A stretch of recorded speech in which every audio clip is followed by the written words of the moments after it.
ಅದಾದಮೇಲೆ ಶಿವಣ್ಣ ಮನೆಗೆ ಹೋಗಿ ಫಸ್ಟ್ ಟೈಮು ನಾವು ಡ್ರೆಸ್ ಮಾಡಬೇಕು, ನೀವು ಬರಬೇಕು ಅಂತ ನಾನು ಮಾತಾಡಿದ್ದೆ ಸ್ಕ್ರಿಪ್ಟ್ ವಿಷಯದಲ್ಲಿ. ನನಗೆ ಒಂದು ಮಾತು ಹೇಳಿದ್ರು ಅವರು, ಹಾರ್ಡ್ ವರ್ಕ್ ಮಾಡಮ್ಮ.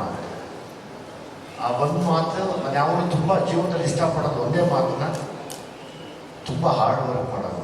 ಸೊ ಹಾಗಾಗಿ ಇನ್ನು 4 ದಿವಸ ಇರೋದ್ರಿಂದ ಇವತ್ತು ಇಲ್ಲಿ ಚರಣ್, ನಮ್ಮ ಶ್ರೀಕಾಂತ್ ಸಾರು ಮತ್ತು ಮಾಸ್ತಿ 3 ಜನ ಗೆದ್ದಿರೋದು.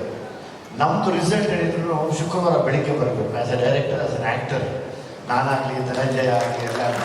ಸೊ ಹಾಗಾಗಿ ಬಂದಿರುವಂಥ ಎಲ್ಲ ಹಿರಿಯರು ನೀವೆಲ್ಲ ಬಂದಿರೋದು ನಮಗೊಂದು ದೊಡ್ಡ ಶಕ್ತಿ, ಡೈರೆಕ್ಟರ್ಸ್ ಬರೋದು ನಮ್ಮದು ದೊಡ್ಡ ಶಕ್ತಿ.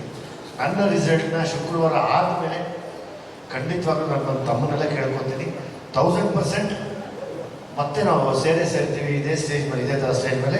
ಅವತ್ತು ನೀವು ಬ್ಲೆಸ್ಸಿಂಗ್ ಕೇಳ್ತೀನಿ ನಾನು. ಸೊ ಅಲ್ಲಿವರೆಗೂ ನಾನು ಬೇಡ ಅನಿಸುತ್ತೆ. ನನ್ನ ಹಾರ್ಡ್ ವರ್ಕ್ ನಾನು ಪೇ ಮಾಡಲಿ ಅಷ್ಟೇ, ಅದು ಪ್ರೇಯರ್ ಮಾಡ್ತೀನಿ. ನೀವೆಲ್ಲ ಬ್ಲೆಸ್ ಮಾಡಿ sir. Thank you very much sir. Thank you.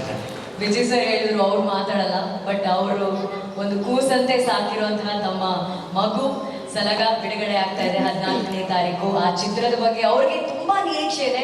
And ಹೇಗೆ ಅಭಿಮಾನಿಗಳು ನಟನಾಗಿ ವಿಜಯ್ ಸರ್ ನಿಂತಾಗ ಅವ್ರ ಕೈ ಬಿಡಲಿಲ್ಲ, ನೀವು ನಿರ್ದೇಶಕನಾಗಿ ನಿಂತಾಗಲೂ ಕೂಡ ಖಂಡಿತವಾಗ್ಲೂ ಎಲ್ಲ ಅಭಿಮಾನಿಗಳು ನಿಮ್ಮ ಕೈ ಜೋಡಿಸ್ತಾರೆ. ಟೀಸರಲ್ಲಿ ಎಷ್ಟು ಅದ್ಭುತವಾದಂಥ ಪ್ರಾಡಕ್ಟ್ ರೆಡಿ ಆಗಿದೆ ಅಂತ ನಮ್ಮೆಲ್ಲರಿಗೂ ಗೊತ್ತಾಗ್ತಾ ಇದೆ. ವೇದಿಕೆ ಮೇಲೆ